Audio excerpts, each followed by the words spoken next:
Hi hello, എല്ലാവർക്കും പുതിയൊരു വീഡിയോയിലേക്ക് സ്വാഗതം കേട്ടോ. കഴിഞ്ഞ ക്ലാസ്സിൽ കോശങ്ങളെക്കുറിച്ചാണ് പഠിച്ചത് അല്ലേ. അതിൽ സാധാരണ മൈക്രോസ്കോപ്പും ഇലക്ട്രോൺ മൈക്രോസ്കോപ്പും തമ്മിലുള്ള താരതമ്യ പഠനമായിരുന്നു നമ്മൾ ചെയ്തിരുന്നത് അല്ലേ. ഇനി നമുക്ക് പഠിക്കാനുള്ളത് കോശങ്ങളെ നിരീക്ഷിക്കാമെന്ന ഈ ഒരു ടൈറ്റിലിൽ വരുന്ന കാര്യങ്ങളാണ് കേട്ടോ. ഇവിടെ ഇതിനകത്തൊന്നുമില്ല, എന്താണ് കോശത്തിൻ്റെ ഘടന എന്നതാണ് ഇവിടെ പറയുന്നത്. നമ്മളിവിടെ മനസ്സിലാക്കേണ്ട ഒരൊറ്റ പോയിൻ്റാണ്, നമ്മുടെ ശരീരത്തിൽ ഉള്ള കോശങ്ങൾ വ്യത്യസ്ത ആകൃതിയിലും വലുപ്പത്തിലുമുള്ള കോശങ്ങളാണ്. അപ്പോൾ നമ്മുടെ ശരീരത്തിൽ വ്യത്യസ്ത ആകൃതിയിലും വലുപ്പത്തിലുമുള്ള കോശങ്ങളാണ് ഉള്ളത്. അതായത് എല്ലാ കോശങ്ങളും ഒരുപോലെയല്ല എന്നുള്ളൊരു കാര്യം മനസ്സിലാക്കി വയ്ക്കുക. ബാക്കി ഇവിടെ പറഞ്ഞിരിക്കുന്ന കാര്യങ്ങളെല്ലാം സ്കൂൾ കുട്ടികൾക്ക് പ്രാക്ടിക്കൽ ലാബിൽ ചെയ്യേണ്ടുന്ന കാര്യങ്ങളാണ്. അപ്പം ഞാൻ അതിനെക്കുറിച്ച് ഇവിടെ എക്സ്പ്ലെയിൻ ചെയ്യുന്നില്ല.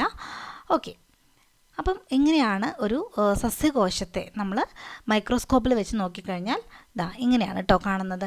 അപ്പോൾ നമുക്ക് അതൊന്ന് മനസ്സിലാക്കി വയ്ക്കുക. ഇതെല്ലാം പ്രാക്ടിക്കൽ റെക്കോർഡിൽ എന്ത് ചെയ്യണം, അത് നമ്മുടെ കുട്ടികൾക്ക് വേണ്ടി ഉള്ളതാണ്. ഇതാണ് ഒരു ടിപ്പിക്കൽ പ്ലാന്റ് സെൽ അഥവാ സസ്യകോശം എന്ന് പറയുന്നത്. അപ്പം ഏതൊക്കെ ഭാഗങ്ങളാണ് ഇവിടെ തന്നേക്കുന്നത് നോക്കാം. ഈ ഒരു സ്പേസ് ഇത് ഫേനമാണ് കേട്ടോ, ഫേനം. ഇത് ഫേനം. ഇത് നോക്കൂ, ഇതാണ് മർമ്മം, കോശ മർമ്മം.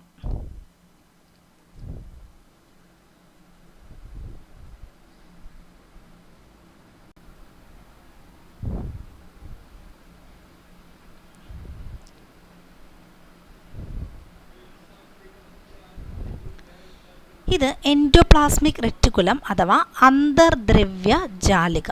അന്തർദ്രവ്യ ജാലികനെയാണ് നമ്മൾ എന്തു പറയുന്നത്, എൻഡോപ്ലാസ്മിക് റെറ്റിക്കുലം എന്ന് പറയുന്നത് കേട്ടോ. Endoplasmic reticulum. ഈ ഒരു പോർഷൻ, ഈ പോർഷൻ ഇതെന്ന് പറയുന്നത് നമ്മുടെ കോശസ്തരമാണ്. കോശസ്തരം. അപ്പോൾ ഇതാണ് കോശഭിത്തി. ഈ പോർഷൻ ഇത് കോശഭിത്തി. സസ്യകോശങ്ങൾക്ക് മാത്രമുള്ള പ്രത്യേകതയാണല്ലേ കോശഭിത്തി. ജന്തുക്കൾക്ക് കോശഭിത്തി ഇല്ല, കോശസ്തരമുണ്ട്. രണ്ടും രണ്ടാണ് കേട്ടോ. പിന്നെ ഈ ഭാഗം ഇത് മൈറ്റോകോൺട്രിയാണ്. മൈറ്റോകോൺട്രിയാണ് നമ്മൾ എന്ത് പറയുന്നത്, മൈറ്റോകോൺട്രിയാണ് കോശത്തിൻ്റെ ഊർജ നിലയം അല്ലേ. പിന്നെ ഇതെന്ന് പറയുന്നത് കോശദ്രവ്യം അഥവാ സൈറ്റോപ്ലാസം. കോശദ്രവ്യം അഥവാ സൈറ്റോപ്ലാസം. ഇതാണ് നമ്മുടെ ഗ്രീൻ കളറിൽ കാണുന്നത് എന്തായിരിക്കും, ക്ലോറോപ്ലാസ്റ്റ് ആയിരിക്കും അല്ലേ.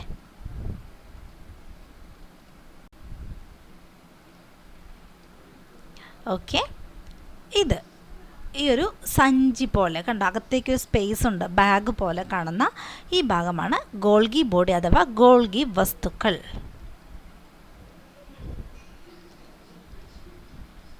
ഗോൾഗി വസ്തു. അപ്പം ടെക്സ്റ്റ് ബുക്കിൽ അറിഞ്ഞിരിക്കേണ്ട പ്രധാനപ്പെട്ട ചില പാർട്ട് മാത്രമേ ഇവിടെ പറഞ്ഞിട്ടുള്ളൂ. ഇനിയും ഒരുപാട് ഭാഗങ്ങളൊക്കെ ഉണ്ട് കേട്ടോ. അപ്പം അതവിടെ ഇരിക്കട്ടെ. ഇനി നമുക്ക് ഓരോന്നും എന്താണെന്ന് പഠിക്കാം. കോശഭിത്തി. കോശസ്തരത്തിന് പുറത്തുള്ള കാഠിന്യമുള്ള പാളിയാണ് കോശഭിത്തി. ഇത് കോശത്തിന് സംരക്ഷണവും ആകൃതിയും നൽകുന്നു. സസ്യങ്ങളിലെ കോശഭിത്തി മുഖ്യമായും സെല്ലുലോസ് എന്ന പദാർത്ഥം കൊണ്ടാണ് നിർമ്മിച്ചിരിക്കുന്നത്. ഇതിൽ ഓരോ സെൻറ്റൻസിലും ചോദ്യവും ഉത്തരവുണ്ട് കേട്ടോ, നമ്മുടെ ഓരോ ആൻസേഴ്സും ഉണ്ട്. അപ്പം കോശസ്തരമുണ്ട്, ആദ്യം കോശസ്തരമുണ്ട്, അതായത് കോശത്തെ കവർ ചെയ്തുകൊണ്ടുള്ള ഒരു മെംബ്രെയിൻ, ഒരു കവറിങ്, അതാണ് കോശസ്തരം. ആ കോശസ്തരത്തിന് പുറത്ത് കട്ടിയുള്ളൊരു ഭാഗമുണ്ട്, കാഠിന്യമുള്ള പാളിയുണ്ട്. ആ പാളിയാണ് കോശഭിത്തി. കോശഭിത്തിയുടെ ധർമ്മം എന്താണെന്ന് ചോദിച്ചാൽ സംരക്ഷണവും ആകൃതിയും നൽകുന്നു. കോശഭിത്തി നിർമ്മിച്ചിരിക്കുന്നത് ഏത് പദാർത്ഥം കൊണ്ടാണെന്ന് ചോദിച്ചാൽ സെല്ലുലോസ് കേട്ടോ. അപ്പം സസ്യങ്ങളുടെ കോശഭിത്തി നിർമ്മിച്ചിരിക്കുന്നത് സെല്ലുലോസ് കൊണ്ടാണ്. ഇനി കോശസ്തരം അഥവാ പ്ലാസ്മ സ്തരം. ഇനി കോശത്തെ പൊതിയുന്ന നേർത്തതും വഴക്കമുള്ളതുമായ പാളിയാണ് കോശസ്തരം. കോശത്തെ പൊതിഞ്ഞു കാണുന്ന നേർത്ത സ്തരമാണ് കോശസ്തരം, പക്ഷെ കട്ടിയുള്ള പാളിയാണ് കോശഭിത്തി. കോശസ്തരത്തിന് പുറത്താണ് കോശഭിത്തി കേട്ടോ. ഏറ്റവും ആദ്യം കോശഭിത്തി, അതിനകത്താണ് കോശസ്തരം ഉള്ളത്. കോശസ്തരം നേർത്തതാണ്, ഫ്ലെക്സിബിൾ ആണ്.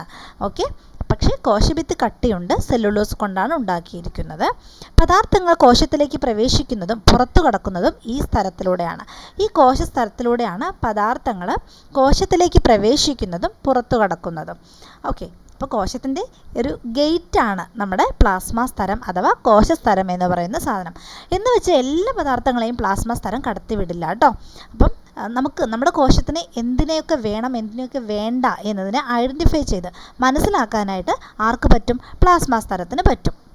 അതുകൊണ്ട് തന്നെ എല്ലാത്തിനെയും കടത്തിവിടില്ല, ആവശ്യമുള്ള പദാർത്ഥങ്ങളെ മാത്രമേ കടത്തിവിടുന്നുള്ളൂ. അതായത് കുറച്ച് പദാർത്ഥങ്ങളെ മാത്രമേ കടത്തിവിടുള്ളൂ. അതുകൊണ്ട് തന്നെ പ്ലാസ്മ സ്തരത്തെ വരണധാര്യ സ്തരം അഥവാ സെമി പെർമിയബിൾ മെംബ്രെയിൻ എന്ന് പറയുന്നു കേട്ടോ. എന്തുകൊണ്ടാണ് പ്ലാസ്മ സ്തരം വരണധാര്യ സ്തരം എന്നറിയപ്പെടുന്നത് എന്ന് ചോദിച്ചാൽ എല്ലാ പദാർത്ഥങ്ങളെയും പ്ലാസ്മ സ്തരം കടത്തിവിടുന്നില്ല, അതുകൊണ്ട്. ഇനി പ്ലാസ്മ സ്തരം തന്നെയാണ് കോശസ്തരം എന്നുള്ള കാര്യം അറിയാലോ. അതിൻ്റെ ഒരു ഘടന വളരെ സിമ്പിളായിട്ടുള്ളൊരു ഘടനയാണ്. ഇത്രയും കാര്യം മനസ്സിലാക്കുക. പ്ലാസ്മ സ്തരം നിർമ്മിച്ചിരിക്കുന്നത് പ്രോട്ടീൻ തന്മാത്ര കൊണ്ടും ലിപ്പിഡ് തന്മാത്രകളും കൊണ്ടുമാണ് കേട്ടോ. ലിപ്പിഡ് എന്ന് വെച്ചാൽ അറിയാലോ, കൊഴുപ്പാണ്, ഫാറ്റ്. അപ്പോൾ പ്രോട്ടീനും കൊഴുപ്പ് തന്മാത്ര, ഈ രണ്ട് തന്മാത്രകൾ കൊണ്ടാണ് നമ്മുടെ പ്ലാസ്മ സ്തരം നിർമ്മിച്ചിരിക്കുന്നത്. അതിൽ തന്നെ ഇത് നോക്കൂ, ഇവിടെ മുതൽ ഇവിടം വരെ, അതായത് ഇതൊരു പാളിയാണ് ലിപ്പിഡിൻ്റെ, ഇത് വേറൊരു പാളിയാണ് അല്ലേ. അപ്പോൾ രണ്ട് ലിപ്പിഡ് പാളികളുണ്ട്. അതുകൊണ്ട് തന്നെ ലിപ്പിഡ് എന്താണ്? ഒരു ലിപ്പിഡിൻ്റെ ഇരട്ട പാളിയാണ് പ്ലാസ്മ സ്തരം നിർമ്മിച്ചിരിക്കുന്നത്. ഇരട്ട പാളി കൊണ്ടാണ് പ്ലാസ്മ സ്തരം നിർമ്മിച്ചിരിക്കുന്നത്. പിന്നെ പ്രോട്ടീൻ, ഇതൊരു ടൈപ്പ് ഓഫ് പ്രോട്ടീൻ തന്മാത്രയാണ്. അതുപോലെ തന്നെയാണ് ഇതും. ഇത് പ്രോട്ടീനാണ്. പിന്നെ ഇത് മറ്റൊരു, അങ്ങനെ ഡിഫറെൻറ്റ് ടൈപ്പ് ഓഫ് വിവിധ തരത്തിലുള്ള പ്രോട്ടീൻ തന്മാത്രകൾ കൊണ്ടാണ് പ്ലാസ്മ സ്തരം നിർമ്മിച്ചിരിക്കുന്നത്. അപ്പോൾ ഇത്രയും മനസ്സിലാക്കിയാൽ മതി. പ്ലാസ്മ സ്തരം നിർമ്മിച്ചിരിക്കുന്നത് പ്രോട്ടീൻ കൊണ്ടും ലിപ്പിഡ് കൊണ്ടുമാണെന്ന് മനസ്സിലാക്കുക. ജീവദ്രവ്യം, ഇവിടെയാണ് ജീവദ്രവ്യം കോശദ്രവ്യം മാറിപ്പോകുന്നവരുണ്ടോ? ചാൻസ് ഉണ്ടല്ലേ. ജീവദ്രവ്യം എന്ന് വെച്ചാൽ ഒന്നും നോക്കണ്ട. ജീവദ്രവ്യം എന്ന് വെച്ചാൽ കോശത്തിനകത്ത് എന്തൊക്കെയുണ്ടോ എല്ലാം ചേർത്തിട്ട്, ഒന്നിനെയും ഒഴിവാക്കണ്ട. കോശത്തിനകത്തുള്ള എല്ലാ ഘടകങ്ങളും. ഓക്കെ, അതായത് കോശ സ്തരമാണ് അല്ലെങ്കിൽ പ്ലാസ്മ സ്തരമാണല്ലേ ഈ ഒരു കവറിങ്, ഔട്ടർ കവറിങ്. അതിനകത്തുള്ള എല്ലാം തന്നെ ഉൾപ്പെടുന്നതാണ് ജീവദ്രവ്യം. ഒന്നിനും മാറ്റി നിർത്തേണ്ടതില്ല. പക്ഷേ കോശദ്രവ്യം എന്ന് വെച്ചാൽ വേറെയാണ്. എന്താണ് കോശദ്രവ്യം എന്ന് പറഞ്ഞു കഴിഞ്ഞാൽ? മർമ്മം വേണ്ട, മർമ്മത്തെ കൂട്ടില്ല അവിടെ. അതായത് കോശത്തിൽ നിറഞ്ഞിരിക്കുന്ന ജെല്ലി പോലുള്ള ദ്രാവകം, ഈ ഒരു ലൈറ്റ് ബ്ലൂ കളറിൽ തന്നിരിക്കുന്നുണ്ടോ, അതാണ് കോശദ്രവ്യം അഥവാ സൈറ്റോപ്ലാസം എന്ന് പറയുന്നത്. ജീവദ്രവ്യം പ്രോട്ടോപ്ലാസമാണ്, കോശദ്രവ്യം സൈറ്റോപ്ലാസമാണ്. ജെല്ലി പോലുള്ളൊരു ദ്രാവകം കോശത്തിൽ നിറഞ്ഞിരിക്കുന്ന, ഞാനിങ്ങനെ ഡോട്ട് ഇടുന്ന കണ്ടോ, അതാണ് ശരിക്കും ജെല്ലി പോലുള്ള ദ്രാവകമായ കോശദ്രവ്യം. ഇത് എല്ലാ കോശാംഗങ്ങളെയും യഥാസ്ഥാനത്ത് നിലനിർത്തുന്നു കേട്ടോ. അപ്പോൾ കോശാംഗങ്ങൾ എന്താണ്? കോശത്തിനകത്തുള്ള ഭാഗങ്ങളാണ്. നമ്മൾ ഈ പറയുന്ന മൈറ്റോകോൺട്രിയ, റൈബോസം, ഗോൾഗി വസ്തുക്കൾ, ന്യൂക്ലിയസ്, ഇതെല്ലാം തന്നെ കോശാംഗങ്ങളാണ്. അപ്പം അവരെയൊക്കെ ഈ അതാത് സ്ഥാനത്ത് നിർത്തുന്നത് ജെല്ലി പോലുള്ള ഈ സൈറ്റോപ്ലാസത്തിലാണ്. അവർ നിൽക്കുന്നത് സൈറ്റോപ്ലാസത്തിലാണ് കേട്ടോ. പിന്നെ കോശത്തിനകത്ത് ഒരുപാട് രാസപ്രവർത്തനങ്ങൾ നടക്കുന്നുണ്ടല്ലേ, അതിൻ്റെയൊക്കെ ഒരു മാധ്യമമായി പ്രവർത്തിക്കുകയും ചെയ്യുന്നത് കോശദ്രവ്യമാണ്.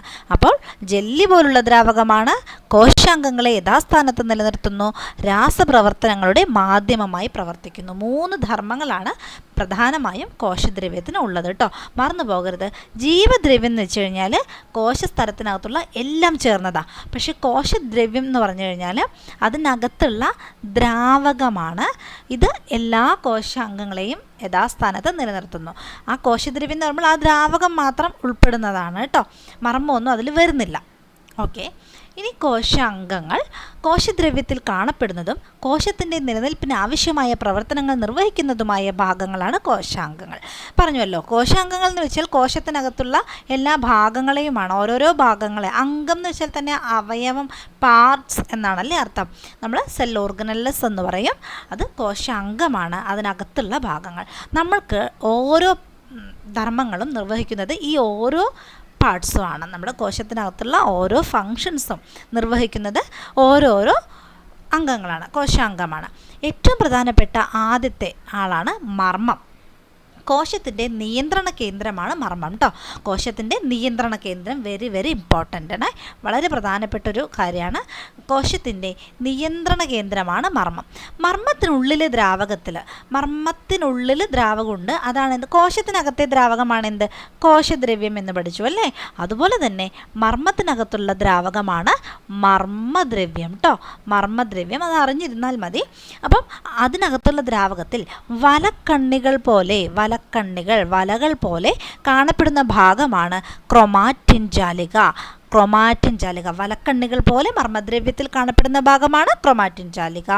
എന്താ ഈ ക്രൊമാറ്റിൻ ജാലിക ചെയ്യുന്നത്? ക്രോമസോമുകൾ എന്ന് കേട്ടിട്ടുണ്ടല്ലോ, എല്ലാവർക്കും അറിയാമല്ലേ? കോശ വിഭജന സമയത്ത് ഇവ ക്രോമസോമുകളായി മാറുന്നു. ഈ വലക്കണ്ണുകൾ പോലെ കാണപ്പെടുന്ന നേർത്ത ക്രൊമാറ്റിൻ ജാലികകളാണ് പിന്നീട് ക്രോമസോമുകളായിട്ട് മാറുന്നത്. മർമ്മത്തിനുള്ളിൽ എന്തുണ്ട്? മർമ്മകം എന്ന ഭാഗമുണ്ട് കേട്ടോ. അപ്പം മർമ്മത്തിനുള്ളിൽ മർമ്മകം എന്നൊരു ഭാഗവും കൂടി ഉണ്ട്. ഇനി ഗോൾഗി വസ്തുക്കളാണ്.